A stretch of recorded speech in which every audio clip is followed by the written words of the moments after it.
ओम शांति।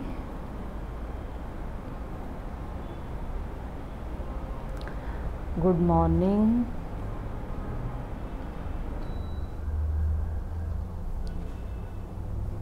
जब ये गीत बजता है तो शांति स्तंभ याद आता है, क्योंकि जब ये गीत बना था 95 या 6 में, तब 18 जनवरी पर मधुबन पांडव भवन बाबा मिलन के लिए गए हुए थे। और सुबह सुबह क्लास के बाद शांति स्तंभ पर सब दादियाँ जब जाती हैं, तब ये गीत शांति स्तंभ पर पहली बार बजा था। और जैसे ये गीत बजा, सभी ब्राह्मण बाबा की यादों में भावुक हो गए थे। तो बाबा कहीं गया नहीं, बाबा हमारे आस पास है। भले नज़र नहीं आता, लेकिन पास पास है। क्योंकि बाबा कहते सभी इकट्ठे वापस घर चलेंगे। बाबा वतन में बैठ कर के बच्चों का इंतज़ार कर रहे हैं। तो आज बाबा ने मुरली में कहा कि तुम्हें रूहानी पंडे बनकर सबको शांति धाम, सुख धाम का रास्ता बताना है। ये तुम्हारा फ़र्ज़ है। और बाबा ने आज पूछा कि याद का बल किन बच्चों को प्राप्त होता है। याद तो हम सभी बच्चे करते ही हैं बाबा को, लेकिन याद का बल किन्हें मिलता है। तो बाबा ने कहा कि जो बच्चे बाबा के साथ ऑनेस्ट हैं, सच्चाई सफाई से चलते हैं, ईमानदारी से चलते हैं, कभी भी झूठ नहीं बोलते हैं, कुछ भी छिपाते नहीं हैं, कोई भी पाप हो जाता है तो बताते हैं। तो ऐसे जो सच्चाई सफाई से चलने वाले बच्चे हैं, उन्हें याद का बल प्राप्त होता है। और आज का गीत है, हमारे तीर्थ न्यारे हैं। तो दुनिया के हिसाब से जो 4 धाम और ब्राह्मणों के जो 4 धाम हैं, वो न्यारे हैं। जैसे भक्ति में यादगार में दिखाया, गणेश ने अपने माता पिता के चक्र लगाकर 4 धाम किए, पूरी सृष्टि का चक्र लगाया। तो हम भी बाप दादा के कुटिया में, कमरे में, हिस्ट्री हॉल और शांति स्तंभ पर जाते हैं। उसी में ही हमारे 4 धाम हो जाते हैं। दुनिया वाले तो शायद जीवन में एक बार 4 धाम की यात्रा करते होंगे, हो सकता है कोई 2 बार भी करे। हमने कितनी बार की? जब से ब्राह्मण बने एक दिन में कम से कम एक बार तो करते ही हैं, ज़्यादा भी करते हैं, लेकिन कम से कम एक बार तो सभी ब्राह्मण ये 4 धाम की यात्रा जरूर करते होंगे। तो हमारे तीर्थ कैसे हैं? न्यारे हैं। हमारे तीर्थ शांति धाम और सुख धाम है, जिसका बाबा ने कहा तुम बच्चों को सबको रास्ता बताना है, क्योंकि तुम पंडे हो, गाइड हो। बाबा ने व्यापारियों के लिए आज कहा कि व्यापारियों के लिए ये ज्ञान बहुत सहज है और वो दूसरों को भी बाबा का परिचय दे सकते हैं। जैसे वो सौदा करते हैं, उस सौदे के साथ साथ बाबा ने कहा ये रूहानी सौदा भी करो और तुम्हारे ग्राहक भी तुम्हारे पर बलिहार जाएंगे, कहेंगे ऐसा श्रेष्ठ कर्म करने वाले का तो सहयोग जरूर देना चाहिए। वो भी अपना पुण्य का खाता जमा करेंगे। जैसे कल बाबा ने मुरली में आँखों के ऊपर कहा, आज भी बाबा ने विशेष दृष्टि सतोप्रधान बनानी है, सिविलाइज्ड बनानी है, क्रिमिनल आई को समाप्त करना है, ये इशारा दिया। चेक करना है बाबा ने कहा अपने आप को कि किसी को देख करके हमारी वृत्ति चंचल तो नहीं होती है। और आज बाबा ने वरदान में कहा कि जो श्रेष्ठ पुरुषार्थी बच्चे हैं वो चलते नहीं हैं, लेकिन बाबा के स्नेह की गोदी में उड़ते रहते हैं। और फिर बाबा ने कहा कि जो निश्चय है, निश्चय रूपी फाउंडेशन अगर पक्का है तो सफलता आपका जन्म सिद्ध अधिकार है। निश्चय रूपी फाउंडेशन पक्का है तो कोई भी परिस्थिति हिला नहीं सकती है। निश्चय रूपी फाउंडेशन पक्का है तो विजय भी निश्चित है। तो आज सतगुरुवार के दिन सतगुरु श्री बाबा के सद्गति करने वाले महावाक्य सुनेंगे। बाबा ने कहा कि मीठे बच्चे, तुम्हें रूहानी पंडा बन सभी धर्म वालों को शांति धाम और सुख धाम का रास्ता बताना है। तुम हो सच्चे रूहानी पंडे। गाइड होते हैं ना, एक बहुत समय पहले पुरानी फिल्म गाइड भी है, शायद आप में से कईयों ने देखी भी हो। तो उन्होंने फिल्म बना दी गाइड। तो बाबा कहते सच्चा गाइड वास्तव में कौन है? जो हमको सही गाइडेंस दे, श्रीमत दे, शिक्षा दे, सही रास्ता बताए, वो सच्चा गाइड कौन है? योगेश भाई का अनुभव सुन रहे थे, जो टर्की के हैं। तो कहा कि जब बड़ी दादी लंदन में आई तो दादी जानकी ने कहा कि योगेश भाई आपको दादी का गाइड बनना है। तो कहा दादी मेरी गाड़ी में बैठी, मेरे साथ वाली सीट पर बड़ी दादी बैठी थी और पीछे मोहिनी बहन और जानकी दादी बैठे थे पीछे वाली सीट पर। तो कहा जब जा रहे थे दादी ने कहा, जानकी दादी ने, कि दादी को एक एक चीज़ बताना, ये बिल्डिंग क्या, ये क्या, सब बताना।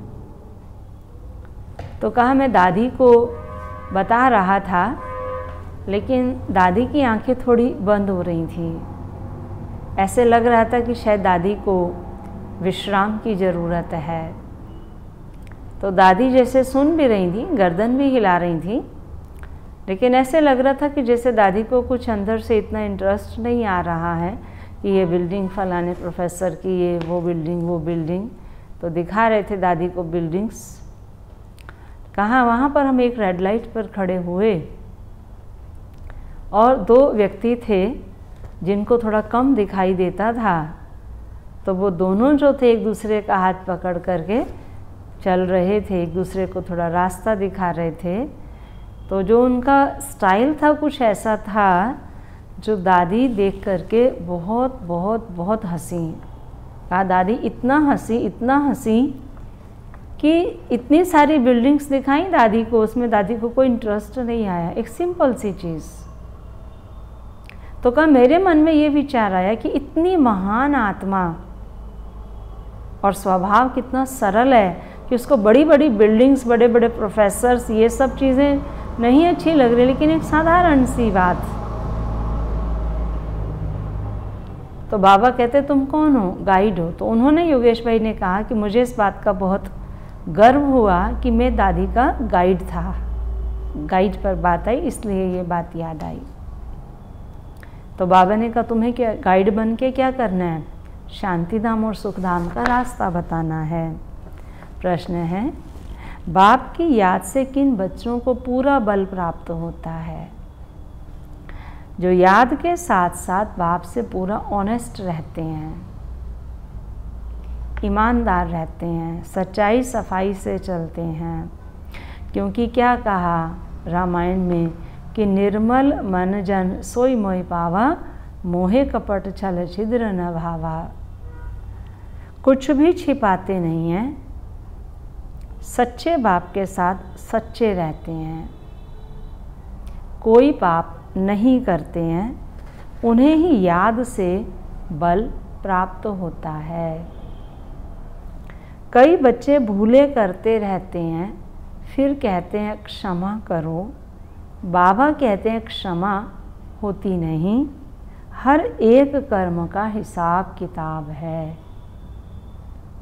क्योंकि कर्म एक बीज है। अब बीज जब आपने धरती में डाल दिया तो जैसे ही उसको अनुकूल परिस्थितियां मिलेंगी वो पनपने लग जाएगा। अभी सावन चल रहा है ना, सावन में आप देखेंगे क्या होता है, जहाँ जहाँ सूखी मिट्टी है वहाँ पर भी घास उग गई है, वहाँ पर भी पेड़ पौधे उगने शुरू हो गए हैं, सूखी मिट्टी में भी। क्योंकि बरसात से क्या हुआ, मिट्टी गीली हुई और उस बीज को क्या मिला, अनुकूल परिस्थिति मिली। मिलते ही वो क्या हो गया, पनपने लग गया। तो ऐसे ही बाबा कहते कि कर्म रूपी बीज जो हम बो रहे हैं वो आज नहीं तो कल हमें फल देने वाले हैं। इसीलिए किसी ने बहुत सुंदर बात कही है कि कर्म परछाई के रूप में मनुष्य के साथ चलते हैं, इसलिए सदा शीतल कर्मों की छत्र छाया में रहो। श्रेष्ठ कर्म करेंगे तो छाया कैसी मिलेगी, शीतल छत्र छाया मिलेगी। तो कर्म कभी मनुष्य का पीछा नहीं छोड़ते हैं। तो बाबा ने इसीलिए कहा कि याद का बल प्राप्त करना है तो श्रेष्ठ कर्म करो, पुण्य कर्म करो। और अगर कोई ऐसा कर्म हो भी जाता है तो सच्चाई सफाई ईमानदारी से बता दो तो आधा माफ़ हो जाएगा, आधा फिर भी भोगना पड़ेगा।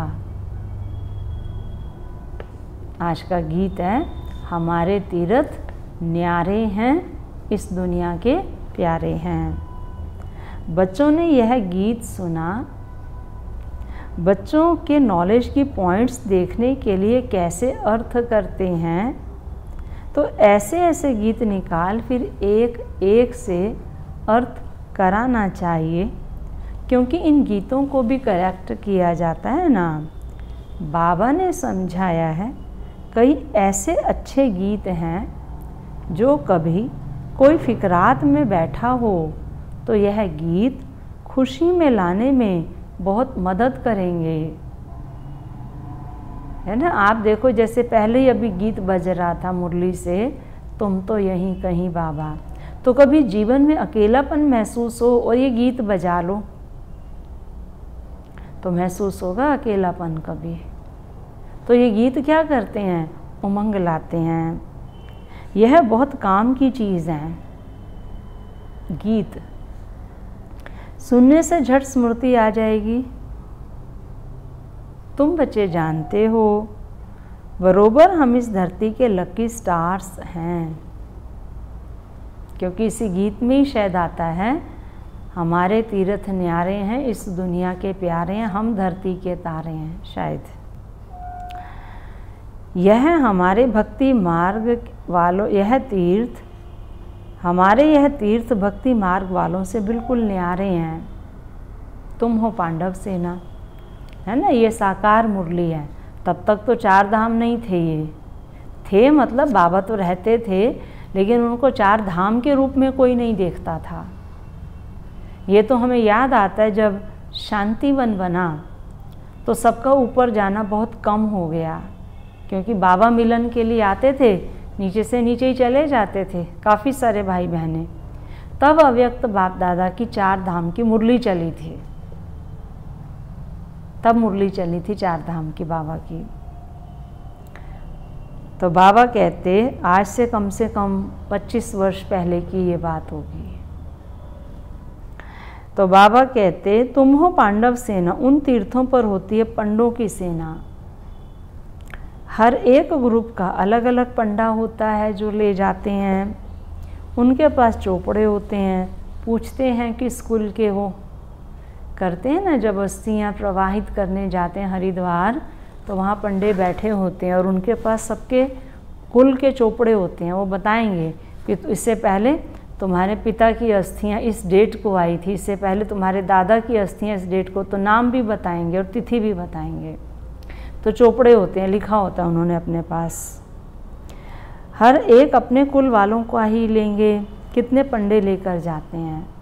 तुम तो हो रूहानी पंडे। बाबा कहते तुम्हारा नाम ही है पांडव सेना। पांडवों की राजधानी नहीं है। पांडव पंडे को कहा जाता है। बाप भी बेहद का पंडा है। गाइड को पंडा नहीं कहेंगे। पंडे ले जाते हैं तीर्थों पर। पुजारी लोग जानते हैं यह पंडे यात्रियों को ले आए हैं। पुजारी अलग होते हैं, पंडे अलग होते हैं, गाइड्स। तो बाबा कहते ज्ञान मार्ग में भी तुम पंडे बनते हो। पुजारी नहीं हो, पंडे हो। इसमें कहाँ ले जाने की बात भी नहीं है। घर बैठे बैठे भी तुम किसको रास्ता बताते हो, फिर जिसको रास्ता बताते हो वह भी पंडा बन जाते हैं। हमें किसी ने रास्ता बताया होगा ना, हमें भी तो, हमने किसी और को बताया, उसने किसी और को बताया। 1-2 को रास्ता बताना है, मन मना भव। तुम्हारे में भी बहुत होंगे जिन्होंने तीर्थ किए होंगे। 4 धाम आप में से कईयों ने किए होंगे। बुद्धि में आता होगा बद्रीनाथ, अमरनाथ कैसे जाना होता है ना। इन दिनों तो लोग बहुत जाते थे अमरनाथ। पहले रक्षाबंधन पर कहते हैं ना, वहाँ कबूतर का जोड़ा आता है। अभी क्या रियलिटी है वो तो हमको नहीं पता है, लेकिन सुना है ऐसा। पंडे लोग भी जानते हैं तुम हो रूहानी पंडे। यह तुम भूलो मत कि हम पुरुषोत्तम संगम युगी हैं। तुम बच्चों को एक ही बात बुद्धि में है कि हम मुक्ति, जीवन मुक्ति के पंडे हैं। ऐसे नहीं स्वर्ग के कोई अलग पंडे हैं, मुक्ति के अलग हैं।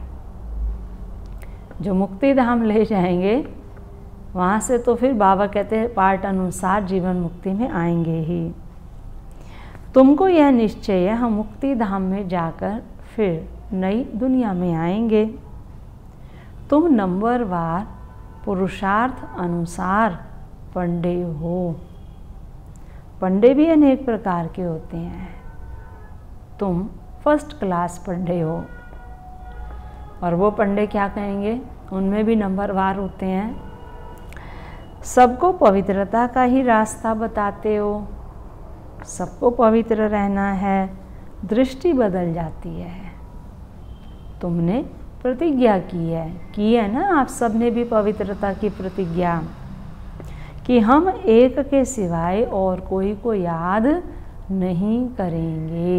एक व्रता, एकादशी, एक का व्रत लेंगे तो एक की दशा हमारे ऊपर कैसी श्रेष्ठ बैठेगी, एक बृहस्पति की दशा। बाबा कहते, बाबा हम आपको ही याद करेंगे, आपका बनने से ही हमारा बेड़ा पार होता है, भविष्य में तो सुख ही सुख है। बाप हमको सुख के संबंध में ले जाते हैं, यहाँ तो दुख ही दुख हैं। संबंध थोड़ी हैं, कर्मों के कर्जे हैं। इसीलिए आजकल आप देखो, हम तो बाबा के घर में बैठे हैं, नई नई शादी होती है तो कितने दिन रहते हैं, चले जाते हैं, फिर वो रिटर्न देना पड़ता है।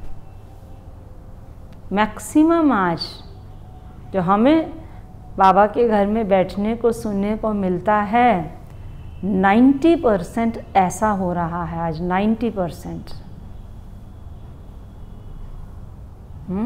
एक ने तो बताया कि सिर्फ वो जो बहू आई उनके घर 18 दिन रहे, 18 दिन चली गई फिर। तो ये संबंध थोड़ी हैं, कर्जे हैं। अभी क्या करना पड़ेगा, कितना लाखों रुपया फिर मांगते हैं जाने के बाद,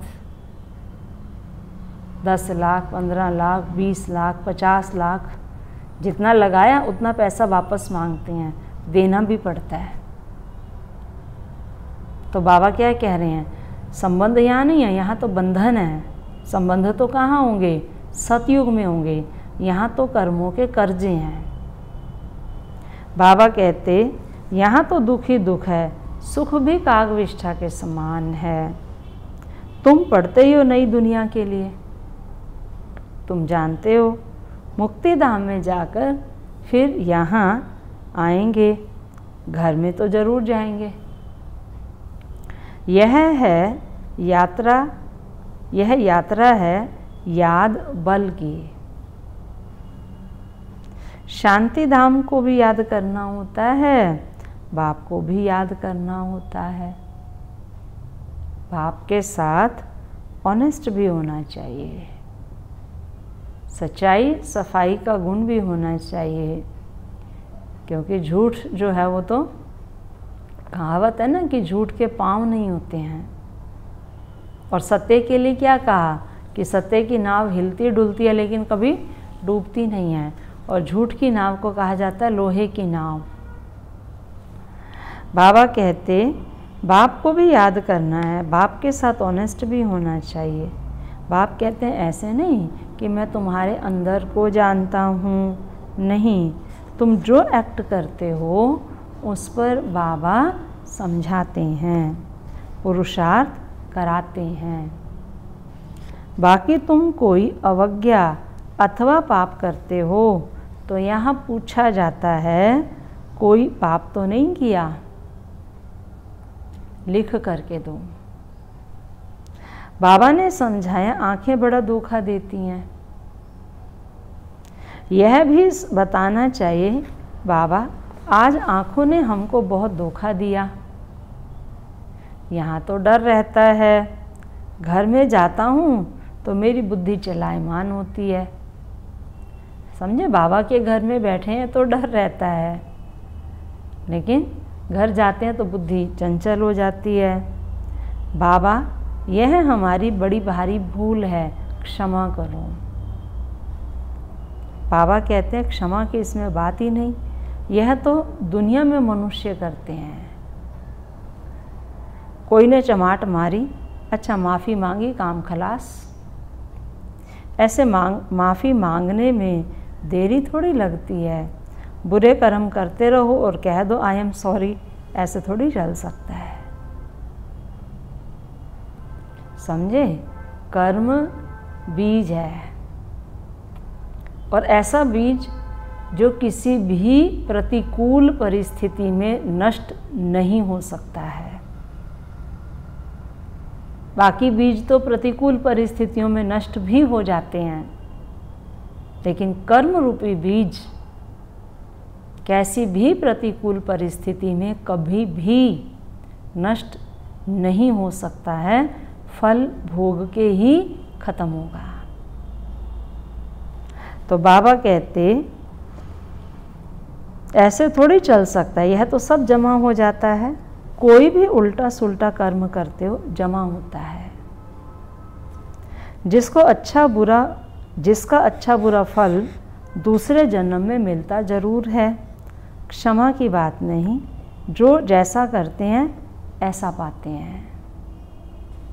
बाबा बार बार समझाते हैं। एक तो कहते हैं काम महाशत्रु है, यह तुमको आदि मध्य अंत दुख देते हैं। बाबा को कहते ही हैं पतित पावन। पतित विकार में जाने वाले को ही कहा जाता है। यहाँ बाप समझाते हैं, यहाँ से फिर बाहर में जाते हो तब इतनी परहेज में नहीं रह सकते हो तो फिर ऊंच पद भी नहीं पा सकेंगे। बाबा तो समाचार सुनते हैं ना, यहाँ तो बहुत अच्छा करते हैं, फिर बाहर में जाने से धारणा नहीं रहती। बाबा ने क्रोध मुक्त की जब मुरली चलाई थी ओम शांति भवन में, तो बाबा ने कहा माया भी मुरली सुन रही है। आप यहाँ प्रतिज्ञा कर रहे हो कि हम क्रोध नहीं करेंगे, और वो क्या प्रतिज्ञा करती है कि गेट से बाहर निकलने तो दो इनको, अभी तोड़वा दूंगी प्रतिज्ञा। गेट से बाहर गए, भीड़ थी, किसी ने पैर पे पैर रख दिया, किसी ने चप्पल चुरा ली। एक चप्पल मिल रही है, दूसरी मिल ही नहीं रही है। कोई हमारी चप्पल पहन के जा रहा है, हम देख रहे हैं, और वो मान ही नहीं रहा कि हमारी चप्पल है। तो बाबा क्या कह रहे हैं, बाहर में जाने से धारणा नहीं रहती। सतयुग में तो विकार की बातें होती नहीं। अभी तो भारत का ये हाल है। वहाँ तो बड़े बड़े महलों में रहते हैं, अथाह सुख है। बाबा बच्चों से भी सब इंक्वायरी करते हैं। बाबा को समाचार तो देना है ना, कोई तो झूठ भी बोलते हैं। विचार करना चाहिए हम कितना झूठ बोलते हैं।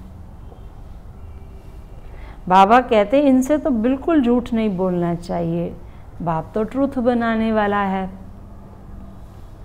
वहाँ झूठ होता नहीं, नाम निशान नहीं होता। अब झूठ और युक्ति में क्या अंतर है वो भी थोड़ा हमें समझना पड़ेगा, क्योंकि कई ब्राह्मण झूठ बोलते हैं और झूठ को सहारा क्या देते हैं, कहते हैं बाबा ने कहा है ना युक्ति से चलो, तो हम युक्ति से चल रहे हैं। अब युक्ति कहाँ है, जहाँ किसी को बचाना है अच्छे व्यक्ति को। जैसे वो सुनिए ना आप सबने कहानी कि एक बार एक गाय सन्यासी के आश्रम में भागती भागती आई, और वो आकर छुप गई, और उसके पीछे पीछे कसाई आया। तो वो साधु समझ गया कि ये कसाई इस गाय को मारने के लिए आया, और गाय इससे छिपने के लिए मेरे आश्रम में भाग के आई और छिप गई है। तो कसाई ने पूछा कि हे महात्मन, आपने गाय को देखा?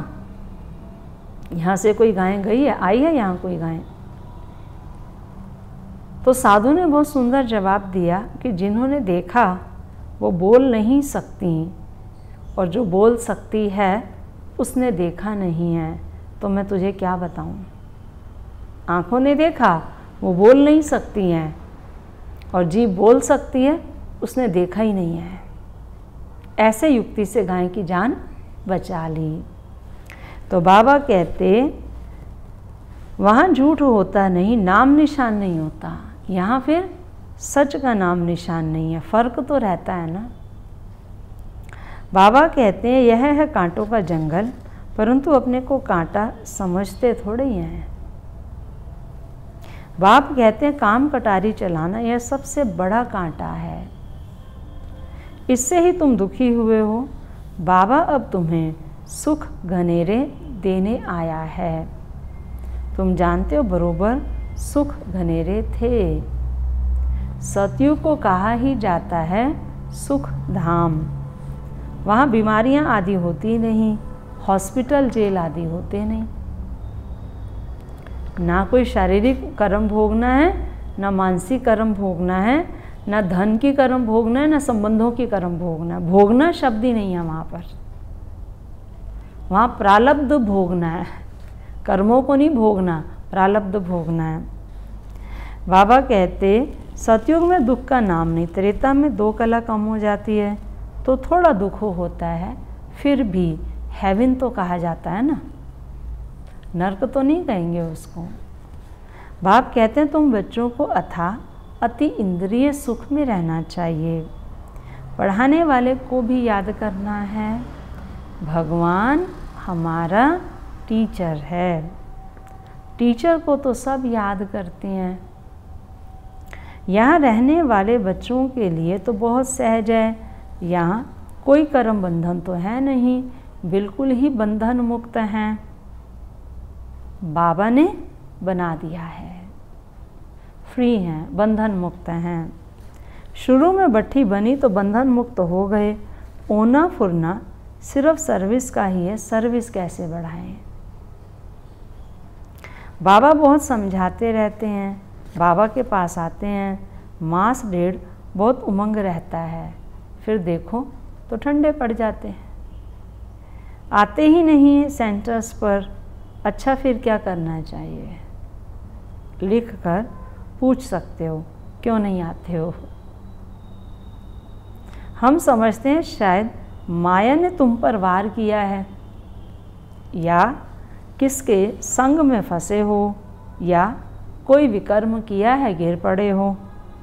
फिर भी उठाना तो चाहिए ना, पुरुषार्थ करना चाहिए। दिल लेनी होती है, तुम चिट्ठी लिख सकते हो। बहुतों को लज्जा आती है तो फिर फां हो जाते हैं, यहाँ से भी होकर जाते हैं, फिर समाचार आता है कि घर में बैठ गया। मधुबन से भी हो आते हैं, फिर भी कौन सी माया आ जाती है। ऊपर बताया ना बाबा ने कि या तो नाम रूप में किसी के फंस जाते हैं, गिर पड़ते हैं। बाबा कहता है मेरी दिल हट गई है। कोई चिट्ठी में भी लिखते हैं आपका ज्ञान तो बहुत अच्छा है, परंतु हम पवित्र नहीं रह सकते हैं, इसलिए छोड़ दिया। मेरे में इतनी ताकत नहीं है। सिर्फ लिख देते हैं, विकार देखो कैसे गिरा देते हैं।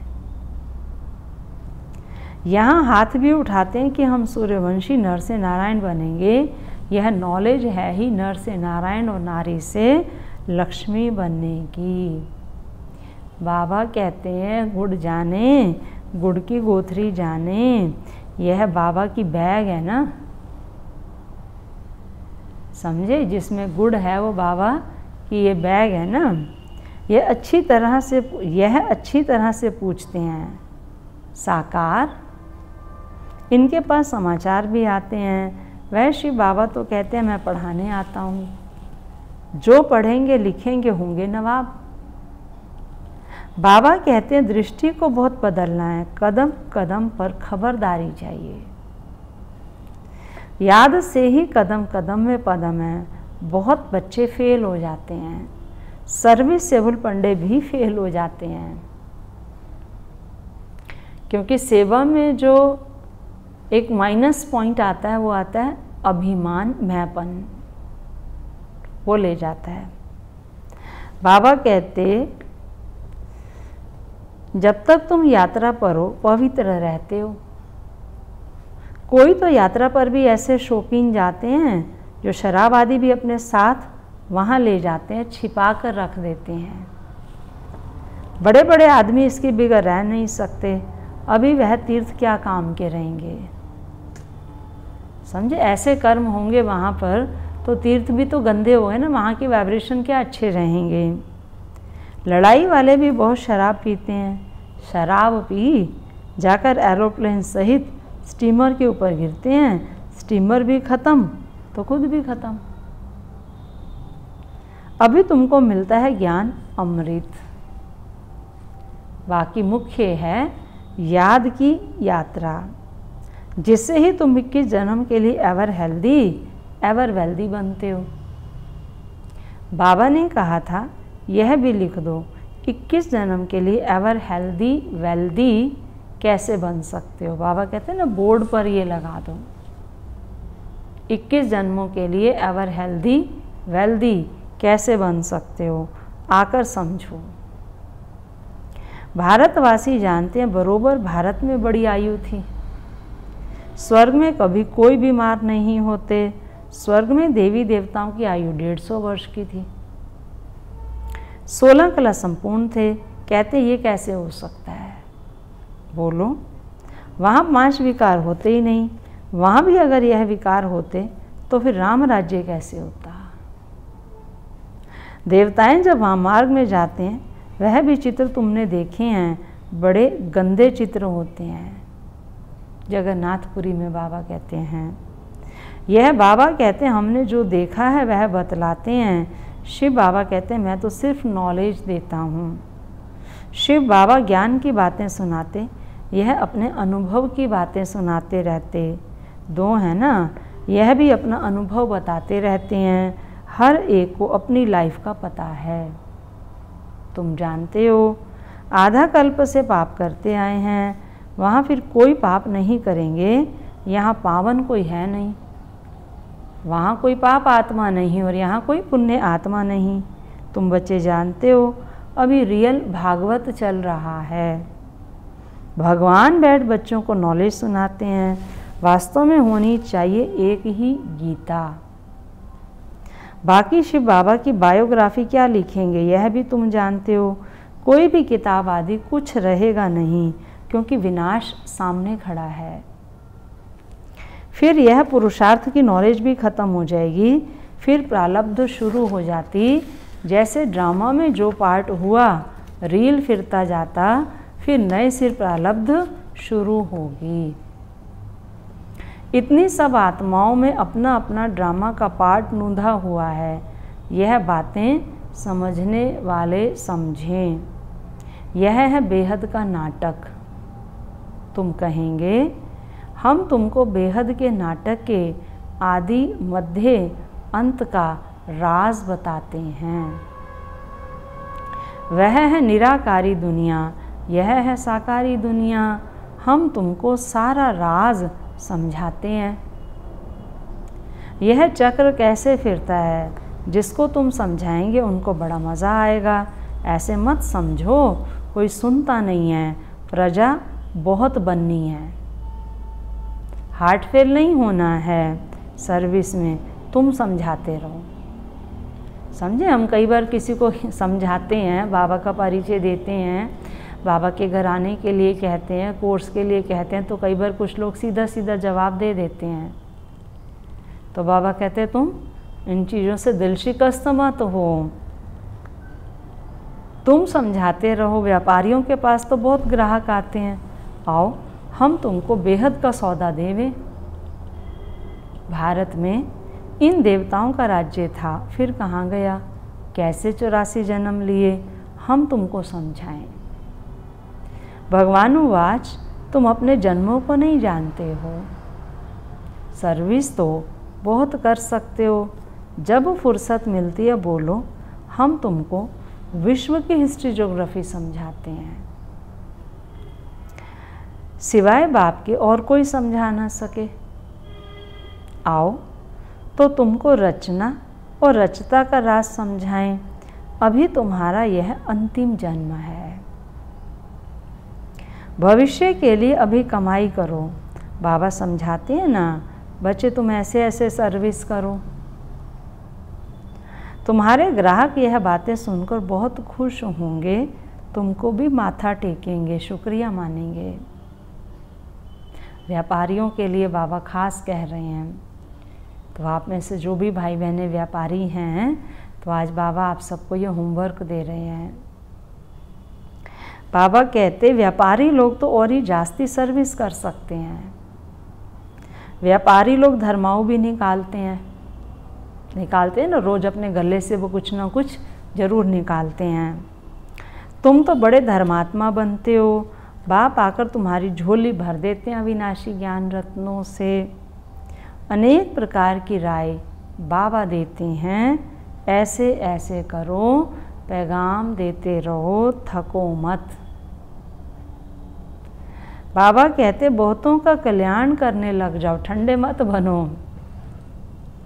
समझे, लॉकडाउन में ठंडे नहीं हो जाओ, बहुतों का कल्याण करो। ऑनलाइन ही कर सकते हैं अभी तो। अपनी दृष्टि को भी ठीक रखो, क्रोध भी नहीं करना है, युक्ति से चलना है। बाप अनेक प्रकार की युक्तियाँ समझाते रहते हैं। दुकानदारों के लिए तो बहुत सहज है, वह भी सौदा, यह भी सौदा। कहेंगे यह तो बहुत अच्छा सौदा है, आपके ग्राहक कहेंगे,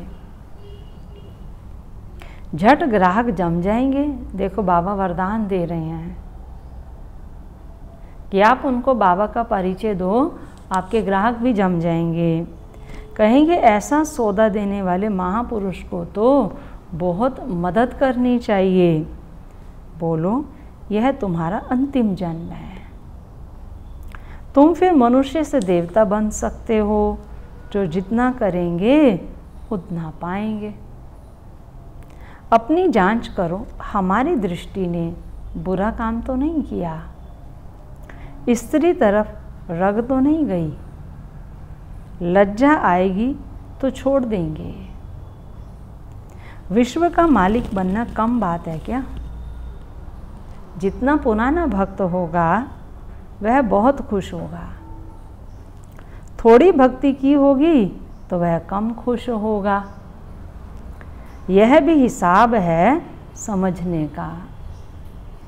बुद्धि कहती है अब हम जाएंगे घर, फिर नई दुनिया में नया कपड़ा पहनकर पाठ बजाएंगे, यह शरीर छोड़ेंगे और golden spoon in the mouth. अच्छा, मीठे मीठे सिक्के लदे बच्चों प्रति माता पिता बाप दादा का याद प्यार और गुड मॉर्निंग।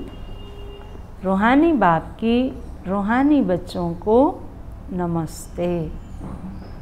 रूहानी बच्चों की रूहानी बाप दादा को नमस्ते नमस्ते नमस्ते। सार है, दृष्टि से कोई भी बुरा काम नहीं करना है, अपनी दृष्टि को ही पहले बदलना है। कदम कदम पर सावधानी रखते हुए पद्मों की कमाई जमा करनी है। दूसरा है, जब भी फुर्सत मिलती है तो बेहद का सौदा करना है। सर्विस में दिल शिकस्त नहीं होना है, सबको बाप का पैगाम देना है, थकना नहीं है।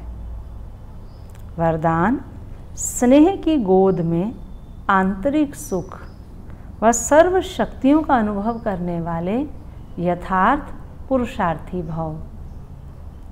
जो यथार्थ पुरुषार्थी हैं वे कभी मेहनत व थकावट का अनुभव नहीं करते, सदा मोहब्बत में मस्त रहते हैं।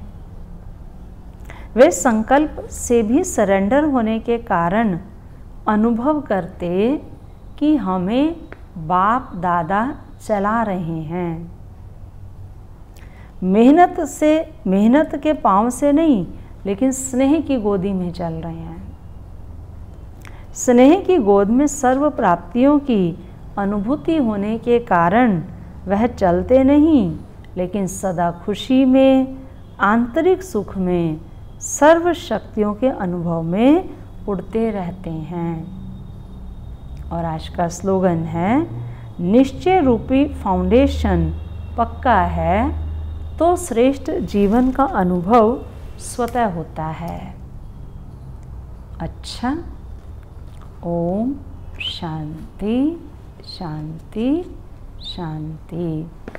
आज तो प्यारे बाबा के भोग का दिन भी है, तो सभी भाई बहनें अपने घरों में भी बाबा को भोग जरूर स्वीकार कराएंगे। अभी हम बाबा की याद में चलते हैं।